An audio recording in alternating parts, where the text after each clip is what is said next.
ఓం నమో వెంకటేశాయ. అఖిలాండకోటి బ్రహ్మాండ నాయకుడైన శ్రీ వెంకటేశ్వర స్వామి వారి దివ్యానుగ్రహ విశేషం చేత తిరుమల తిరుపతి దేవస్థానం వారు నిర్వహించే అనేక ధార్మిక కార్యక్రమాల్లో భాగంగా ప్రతిరోజు మనం శ్రీమన్ మహాభారతాంతర్గత అరణ్య పర్వలోని విశేషాలను యథామతి తెలుసుకునే ప్రయత్నం చేస్తున్నాము. ఈనాటి ప్రవచన యజ్ఞాన్ని మంగళపద్య పురస్సరంగా ప్రారంభించుకుందాం. నారాయణం నమస్కృత్య నరం చైవ నరోత్తమం దేవీం సరస్వతీం వ్యాసం తతో జయముదీరయేత్. శ్రీ గురుభ్యో నమః. హరి ఓం.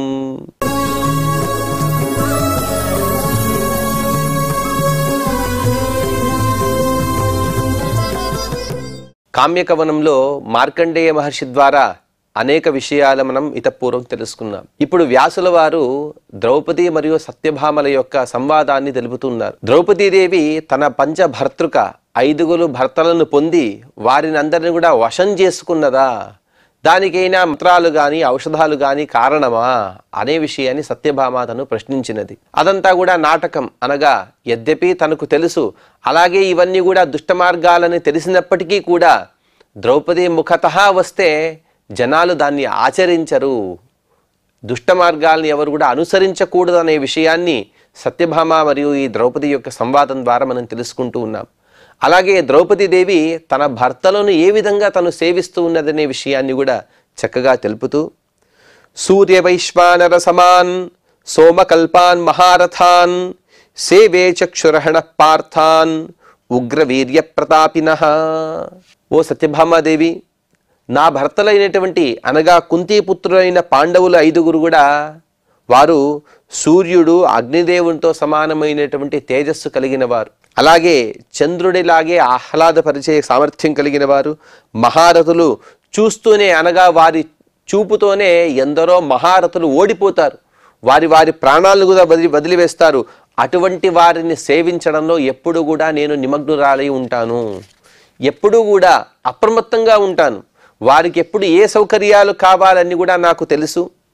దేవో మనుష్యో గంధర్వో యువాచాపి స్వలంకృతః ద్రవ్యవాన్ అభిరూపోవా నమేన్యః పురుషోమతః. తన భర్తల గురించి తెలిపినది. తన భర్తల కన్నా ఇంకా గొప్పవారు వస్తే ఏమవుతుంది అనే విషయాన్ని కూడా ద్రౌపదీదేవి స్పష్టంగా చెబుతుంది. పాండవులు కాకుండా ఇంకా ఎవరైనా దేవయోనికి సంబంధించిన అనగా దేవతలు వచ్చినా కూడా, లేకపోతే మనుష్యుడైనా గంధర్వుడైనా వారికన్నా యువకుడైనా, అలాగే మెరిసిపోయే గొప్ప గొప్ప ధనాలు ఆభరణాలు కలిగి వాటితో అలంకరించుకున్న వారు వచ్చినా కూడా, నా భర్తల కన్నా సుందరంగా ఎవరైనా వచ్చినా కూడా వారెవరు కూడా నాకు వద్దు, వారిపైన నా మనస్సు ఎక్కడికి వెళ్ళిపోదు, ఎప్పుడు కూడా నా భర్తల దగ్గరే ఉంటుంది నా మనస్సు. అనగా నా భర్తల కన్నా సుందరంగా నాకెవరు కనబడరు, నా భర్తల కన్నా గొప్ప ధనం అనేది లేదు. ఇక్కడే వాస్తవంగా వీరందరూ కూడా అరణ్యంలో ఉన్నారు. అరణ్యంలో వీరి దగ్గర గొప్ప ధనాదులు లేవు.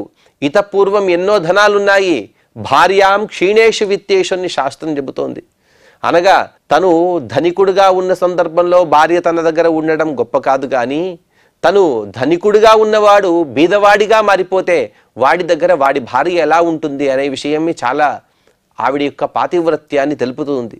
స్పష్టంగా ఇక్కడ కూడా ఇంతవరకు కూడా ఇంద్రప్రస్థంలో ఉంటూ ఎన్నో యజ్ఞయాగాదులు రాజసూయ యాగాదులు చేసి ప్రపంచం మొత్తాన్ని కూడా దానం చేసినటువంటి మహానుభావులు పాండవులు.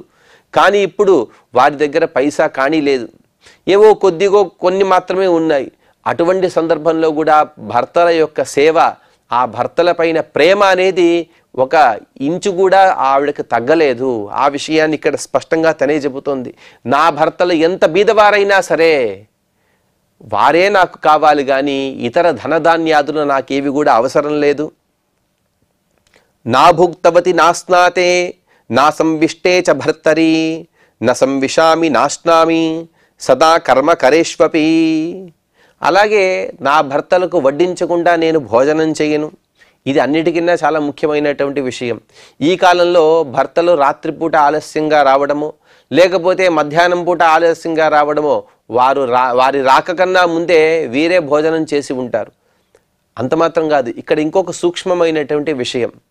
వంట చేసేటప్పుడు కొందరు అలాగే రుచి చూస్తూ ఉంటారు. అది కూడా తప్పనే విషయాన్ని ఇక్కడ ద్రౌపదీదేవి స్పష్టంగా చెబుతుంది. నా భర్తలకు వడ్డించకుండా నేను వంట వండినటువంటి పదార్థాలలో ఒక రవ్వంతా కూడా నేను తీసుకోను, వాటిని స్వీకరించను. నా భర్తలు భోంచేసిన తర్వాతే నేను భోంచేస్తాను. అలాగే వారికన్నా ముందు అభ్యంగాన్ని నేను ఎప్పుడు కూడా చేసుకోను. వారి స్నానం తర్వాతే నా స్నానం అనేది ఉంటుంది. ఆయన నిద్రించకుండా నేను నిద్రించను, వారి నిద్రించిన తర్వాతే నేను నిద్రిస్తున్నాను. ముందు భర్తల యొక్క సుఖము, తర్వాతే నా సుఖం గురించి ఆలోచిస్తాను. అలాగే సేవకుల విషయం కూడా నేను ఇలాగే ఉంటాను. అనగా సేవకులందరూ కూడా భోంచేసిన తర్వాతే నేను భోంచేస్తాను అనే ఈ విషయాన్ని కూడా మనం ఇతపూర్వం తెలుసుకున్నాం. అనగా మన దగ్గర ఉండేటువంటి సేవకులు, చిన్నపిల్లలు, అలాగే పెద్దవారు, వయసులో పెద్దవారు, గర్భవతులు, బాలింతలు ఎవరైతే ఉంటారో వారందరికీ వడ్డన పదార్థాలు ఇచ్చిన తర్వాతే మనం భోంచేయాలి, కానీ వారికన్నా ముందు భోంచేయకూడదు. భృత్యాతిథి పురస్సరః భుక్తశేషం భగవతః భృత్యాతిథి పురస్సరః. పరమాత్మకు నివేదించినటువంటి పదార్థాన్ని వారికందరికీ వడ్డించి చివరిగా నేనే భోంచేస్తాను. అలాగే నా దగ్గర ఎవరైతే సేవక గణం ఉంటుందో వారి దగ్గర ఎప్పుడు కూడా నేను దయతో ప్రవర్తిస్తాను. క్షేత్రాద్ వనాద్వా గ్రామాద్వా భర్తారోం గృహమాగతం అభ్యుత్తాయాభినందామి ఆసనే నోదకేన చ. భర్తలు ఎంతో అలసిపోయి బయట నుంచి వస్తూ ఉంటారు. పొలం నుండి కానీ, క్షేత్రాత్ అనగా ఎక్కడో పొలం చూడడానికి వెళ్ళి అక్కడి నుంచి రావడం, వనాత్ వనం నుండి రావడం కానీ, గ్రామాద్వా వేరే గ్రామానికి వెళ్ళి ఏదో పని చేసుకుని ఇక్కడికి వస్తూ ఉంటారు.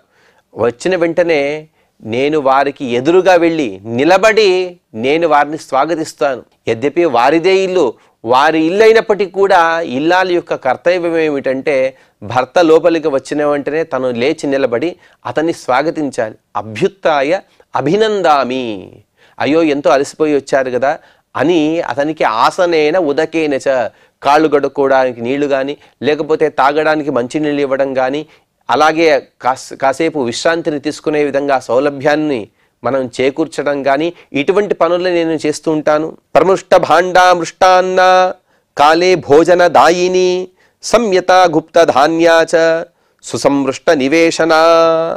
నా ఇంట్లో ఉండేటువంటి పాత్రలని అనగా వంట పాత్రలన్నిటి కూడా ఎప్పుడు కూడా శుభ్రంగా పెట్టుకుంటాను. అవన్నీ కూడా శుభ్రంగా తోమి అలా అవన్నీ కూడా కడిగిన తర్వాత తుడిచి పెట్టుకుంటాను. అలాగే మృష్టాన్న భోజనం ఎప్పుడు కూడా శుచిగా శుభ్రంగా ఉండే విధంగా, రుచిగా ఉండే విధంగా సమయానికి నేనే దగ్గరుండి వారికి వడ్డిస్తాను. అలా పెట్టుకున్నాను మీరే తినేయండి అని చెప్పడం కానీ, లేకపోతే వీరి దగ్గర ఎంత సేవక గణం ఉందనే దాసగణం ఉందనే ముందు చెబుతారు, వారిని వడ్డించమని చెప్పడం కానీ ఎప్పుడు కూడా చెయ్యను. నేనే స్వయంగా ఉండి వారికి కొసరి వడ్డిస్తూ ఉంటాను. అలాగే కాలే భోజనదాయిని సంయత గుప్తధాన్యాచ, మనస్సుని ఇంద్రియాన్ని నిగ్రహంలో ఉంచుకుంటూ వారికి నేను వడ్డిస్తూ ఉంటాను. వడ్డించే సందర్భంలో ఎటువంటి నేను కానీ కోపాలు తెచ్చుకోవడం కానీ, లేకపోతే అసంబద్ధమైనటువంటి విషయాలు మాట్లాడడం కానీ అవన్నీ కూడా చెయ్యను. వారు హరినామస్మరణ చేస్తుంటారు, నేను కూడా భోజన కాలే కవలే గోవిందనామస్మరణ మీరు చెప్పిన విధంగా వడ్డించే సందర్భంలో, వారి భోజన సందర్భంలో కూడా నేను పరమాత్మని స్మరిస్తూ ఉంటాను. అలాగే ఇంట్లో ఎప్పుడు కూడా గుప్తంగా నేను ధాన్యాన్ని సంగ్రహిస్తూ ఉంటాను. ఏ ఋతువుల్లో ఎటువంటి ధాన్యాలు విరివిగా దొరుకుతాయో వాటిని అన్నిటిని కూడా సంగ్రహించి నా ఇంట్లో జాగ్రత్త పరుస్తూ ఉంటాను. ఇల్లు ఎప్పుడు కూడా శుభ్రంగా కడిగి తుడిచి రంగులు వేయించి ఎప్పుడు కూడా ఆహ్లాదకరంగా నేను అలంకరింపజేస్తూ ఉంటాను. ఇల్లు ఎప్పుడు కూడా శుభ్రంగా ఉండాలి. దానికి కారణం గృహిణి. అందుకోసమే గృహిణి గృహముచ్యతే అని చెబుతారు. ఇల్లు ఎలా ఉంది అని చూసి, భార్యను చూసి ఇల్లు యొక్క అందాజు వేయాలట. ఆ భార్య చక్కగా ఉంటే ఇల్లు కూడా చక్కగా ఉంటుంది. అటువంటి అలంకరణలతో నా ఇల్లు ఎప్పుడు కూడా ఆహ్లాదకరంగా ఉంటుంది. అతిరస్కృత సంభాష దుస్త్రియో నానుసేవతి అనుకూలవతి నిత్యం భవామ్యనలసా సదా. భోంచేసే సందర్భంలో కానీ, వేరే ఇతర సందర్భాల్లో కానీ మరొకరిని నిందించేటువంటి మాటలు నేను ఎప్పుడు కూడా మాట్లాడను. పరనింద అనేది నాకు అవసరం లేదు. అలాగే దుష్ట స్త్రీలు ఎవరైతే ఉంటారో, దుర్వృత్త స్త్రీలు, వారితో నేను ఎప్పుడు స్నేహం చేయను. ఎప్పుడు కూడా అప్రమత్తంగా ఉంటాను. నా భర్తలకు ఎప్పుడు కూడా అనుకూలంగా ఉంటాను. వారు కూడా ఇటువంటి విషయాలు నచ్చవు కాబట్టి మరొకరిని దూషణం చేయడం, అలాగే మరొకరి గురించి చెడుగా మాట్లాడడం నేను వారి ముందు ఎప్పుడు కూడా చేయను. అనర్మ చాపి హసితం ద్వారిస్థానం అభీక్ష్ణశః అపస్కరే చిరస్థానం నిష్కుటేషు చ వర్ణయే. భార్యాభర్తలు ఎప్పుడైతే ఏకాంతంగా ఉంటారో అప్పుడు కాస్త నవ్వితే దోషం కాదు, కానీ అందరూ కూర్చున్న సందర్భంలో, పెద్ద సభ జరిగే సందర్భంలో నేను నవ్వుతూ ఎప్పుడు కూడా మాట్లాడను. అక్కడ చాలా గంభీరంగా ఉంటాను. అలాగే గుమ్మం పైన ఎప్పుడు కూడా మనం నిలబడకూడదు, గుమ్మం దగ్గర కూడా నిలబడకూడదు స్త్రీలు. ఎప్పుడైనా భర్త వస్తున్నాడంటే భర్త యొక్క రాక తెలిసిన తర్వాత గుమ్మం దగ్గర ఎదురు చూడాలి, కానీ భర్త లేని సందర్భంలో గుమ్మం దగ్గర స్త్రీలు నిలబడకూడదు, కూర్చోకూడదు. ఆ విషయాన్ని ద్రౌపదీదేవి తను స్పష్టంగా చెబుతోంది. అలాగే ఎప్పుడైనా మన ఇంట్లో ఉండేటువంటి చెత్తను వేయడానికి బయటికి వెళ్తూ ఉంటాం. అపస్కరేచర స్థానం, చెత్త వేయడానికి బయటికి వెళ్ళి అలా వేరే వాళ్ళతో మాట్లాడడం అనేది నేను చెయ్యను. తోటలో కూడా ఒంటరిగా కూడా నేను కూర్చొని ఎప్పుడు కూడా నా భర్తలతో నేను తోటకు వెళ్తానే కానీ నా భర్త లేకుండా నేను తోటకు వెళ్ళను. అంత్యాలాపమసంతోషం పరవ్యాపార సంకథాం అతిహాసాతిరోషౌ చ క్రోధస్థానం చ వర్జయే నిరతాహం సదాపసత్యే భర్తృడాముపసేవనే.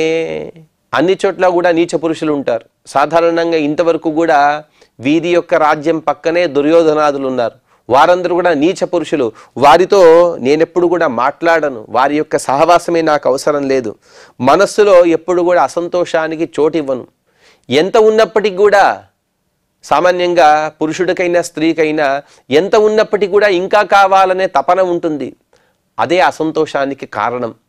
అటువంటి అసంతోషం అనేది నాకు లేదు, నాకున్నది చాలుని నేను ఎప్పుడు కూడా అనుకుంటూ ఉంటాను. దాన్నే యదృచ్ఛా లాభ సంతృప్తి అని అంటారు శాస్త్రంలో.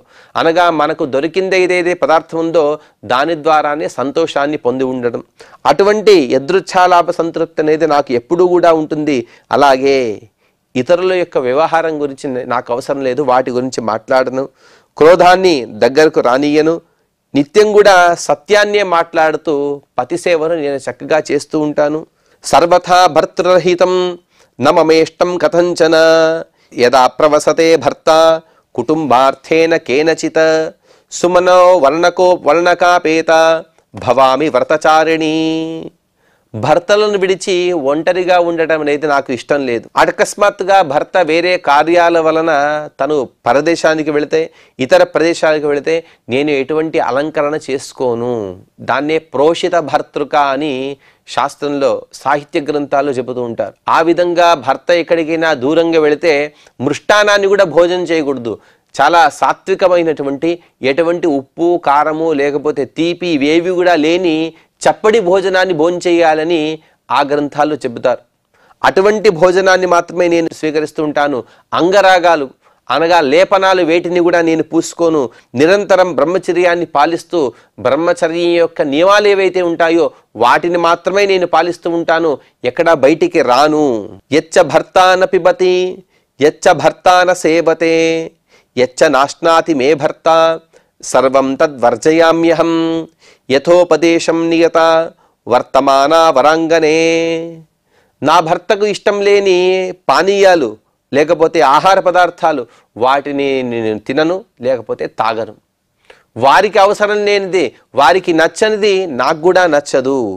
శాస్త్రోక్త ప్రకారంగా నేను ప్రవర్తిస్తూ ఎప్పుడు కూడా అప్రమత్తంగా ఉంటూ నా భర్తలను సేవిస్తూ ఉంటాను. ఈ అప్రమత్తత అనేది ద్రౌపదీదేవి చాలాసార్లు చెబుతూ ఉంది. స్త్రీకైనా పురుషుడికైనా ఈ అప్రమత్తత అనేది ఉంటే జీవితంలో గొడవలు అనేవి ఉండవు పరస్పరంగా. స్వలంకృత సుప్రయత భర్తృప్రియహితే రత ఏ చ ధర్మా కుటుంబేషు స్వస్వామే కథితాః పురా అనుతిష్ఠామి తత్సర్వం నిత్యకాల మతంద్రిత. ఓ సత్యభామాదేవి, శాస్త్రంలో చెప్పినటువంటి స్త్రీ ధర్మాలు ఏవైతే ఉన్నాయో పురుషునికి మాత్రమే కాదండి ధర్మాలు, స్త్రీలకు కూడా అనేక ధర్మాలు చెప్పారు.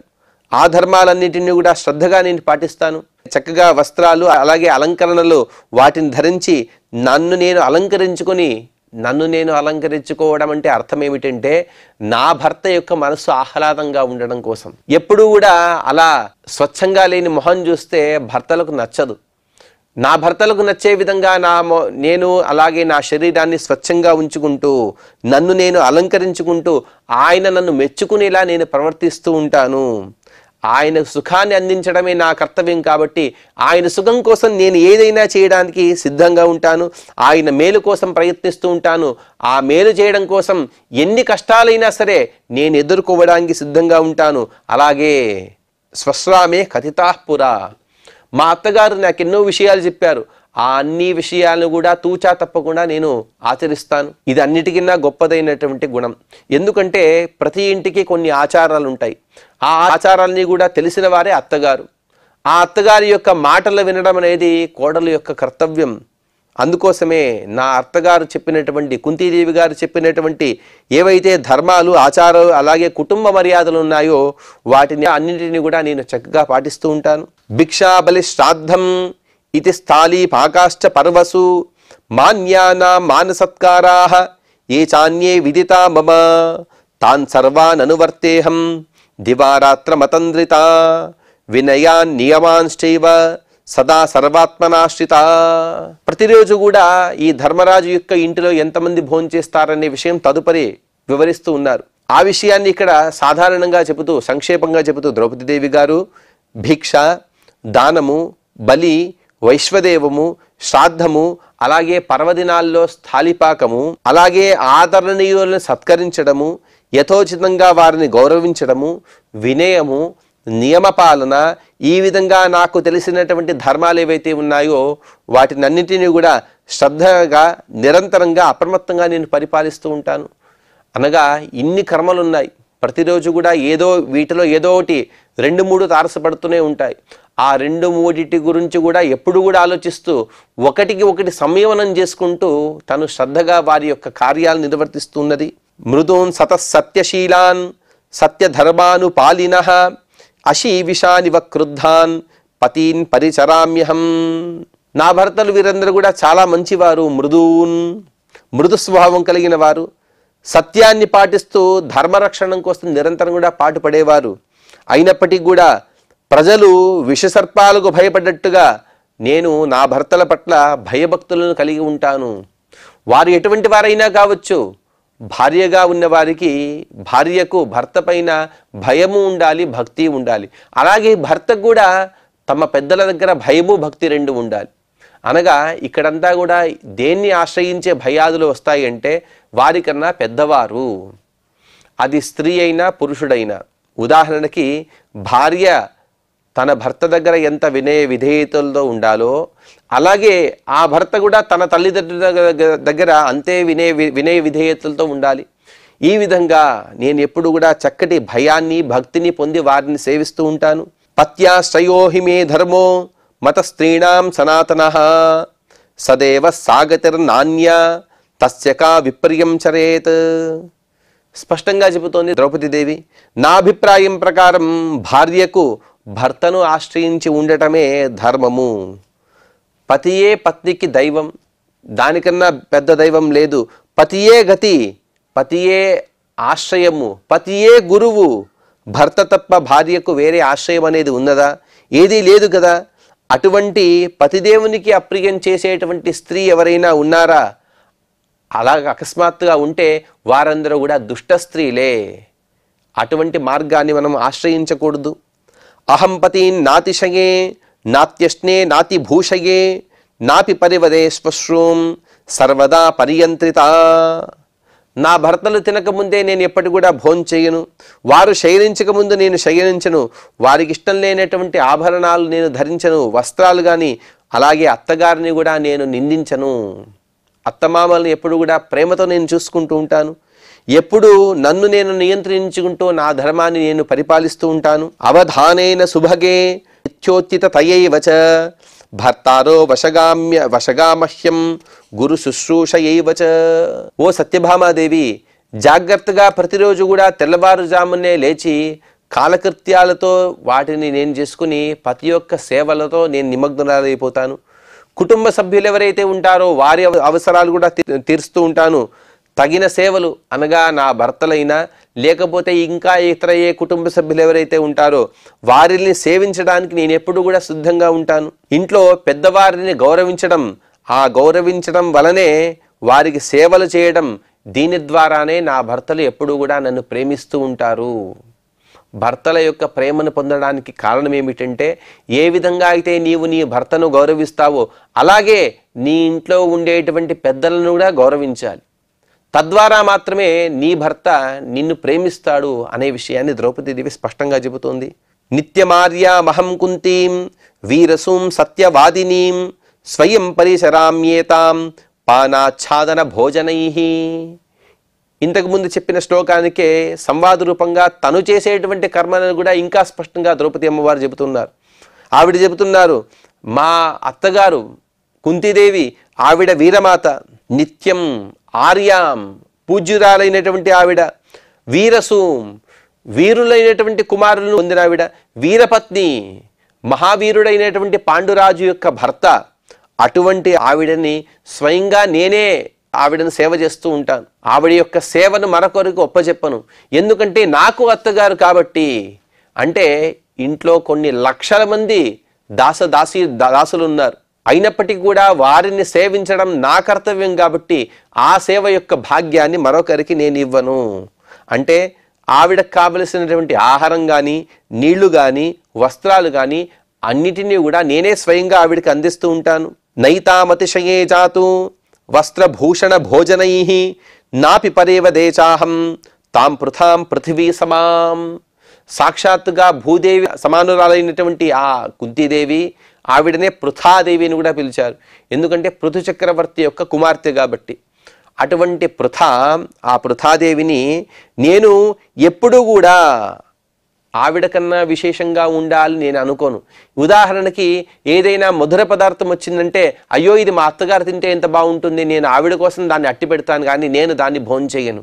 లేకపోతే ఇంకా ఏవైనా అలంకరణలు కానీ, ఇంకా ఏవైనా మంచి వస్త్రాలు కానీ, ఇవన్నీ కూడా మా అత్తగారికి అందించి మిగిలితే నేను తీసుకుంటానే కానీ మా అత్తగారికి ఇవ్వకుండా నేను ఎప్పుడు కూడా వాటిని స్వీకరించను. అలాగే నేను ఎప్పుడు కూడా నాతిశయేహం, ఆవిడని ఎప్పుడు కూడా నిందించను. అటువంటి అవసరం అనేదే నాకు రాదు. ఎందుకంటే అటువంటి సాత్వికమైనటువంటి స్వభావం కలిగిన వారు మా అత్తగారు. అందుకోసం ఎప్పుడు కూడా ఆవిడ సేవయే నా ధర్మం అని ఆవిడని క్షణం క్షణం కూడా నేను అప్రమత్తంగా ఉంటూ ఆవిడని సేవిస్తూ ఉంటాను. అష్టావగ్రే బ్రాహ్మణానాం సహస్రాణి స్మ నిత్యదా భుజంతే రుక్మపాత్రేషు యుధిష్ఠిర నివేశనే. ఇంకా తన ఇంట్లో ఎంతమంది భోంచేస్తున్నారనే విషయాన్ని ద్రౌపది అమ్మవారు స్పష్టంగా చెబుతున్నారు.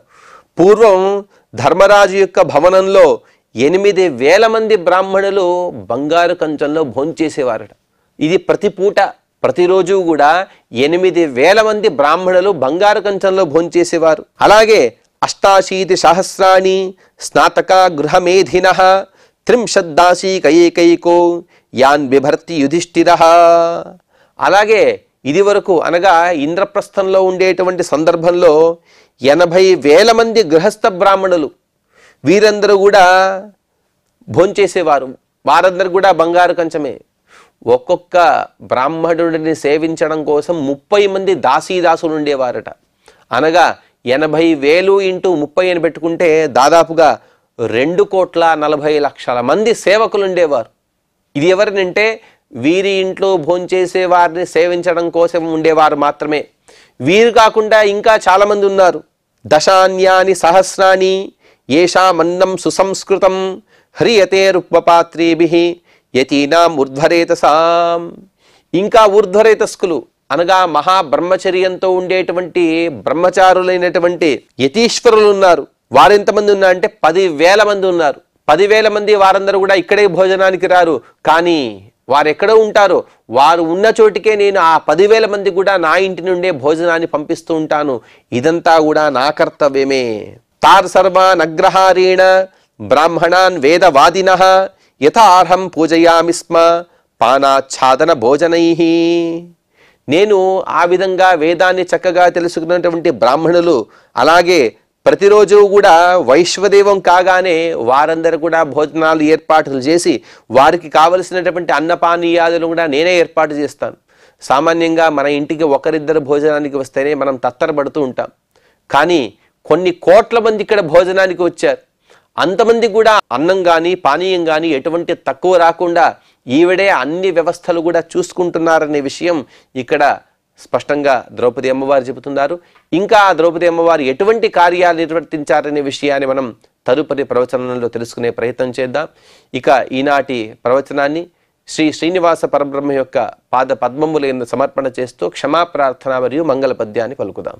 యదక్షరపదభ్రష్టం మాత్రాహీనం చ యద్భవేత్ తత్సర్వం క్షమ్యతాం దేవ నారాయణ నమోస్తుతే. శ్రియఃకాంతాయ కళ్యాణ నిధయే నిధయేర్థినాం శ్రీవేంకట నివాసాయ శ్రీనివాసాయ మంగళం.